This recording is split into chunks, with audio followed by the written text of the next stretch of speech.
বাস্তব জীবনে বর্তমানে ভালোবাসা এমন একটি সম্পর্ক হয়ে উঠেছে যে সবাই তার মূল্যটাই দিতে ভুলে যাচ্ছে। আমার জীবনে এমন একজনকে ভালোবেসেছি যে কখনো আমাকে জোর করে বলেনি যে আমার তোমাকেই লাগবে, যে কখনো আমাকে বলেনি যে আমি তোমাকে ছাড়া থাকতে পারবো না, যে কখনো আমাকে আমার মতো করে ভালোবাসেনি। আমি হারিয়ে গিয়েও দেখেছি সে আমাকে হারিয়ে ফেলার ভয় পায়নি। আমি মাঝে মাঝে অনেকটা অভিমান নিয়েও একলা ছিলাম, তবে সে কখনো সেই অভিমান ভাঙানোর চেষ্টা করেনি।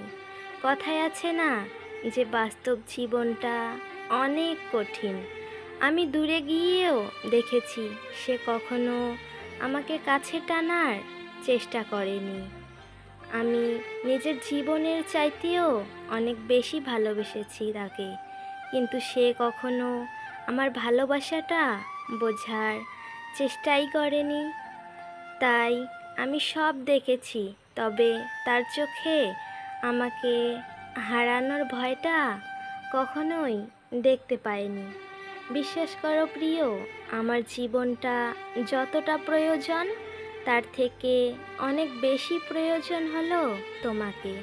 নিঃশ্বাস একবার আটকা পড়লে যতটা কষ্ট হয়, বিশ্বাস করো তোমার সাথে কথা না হলে তার থেকে অনেক বেশি কষ্ট হয় আমার। তাহলে তুমিই বলো, এত ভালোবাসার পরেও তোমাকে ছাড়া আমি বাঁচি কেমন করে? জীবনটা তো এতটাও সস্তা নয় যে যখন মন চাইবে কাউকে ভালোবাসবো, আবার যখন মন চাইবে তখন তাকে ছুঁড়ে ফেলে দেব, তাই না? জীবনে বাঁচতে হলে সঠিক একজন জীবনসঙ্গীর প্রয়োজন হয়, যা আল্লাহ হয়তো সবার ভাগ্যে দেয়নি। ভিডিওটি ভালো লাগলে লাইক, কমেন্ট এবং চ্যানেলটি অবশ্যই সাবস্ক্রাইব করবেন।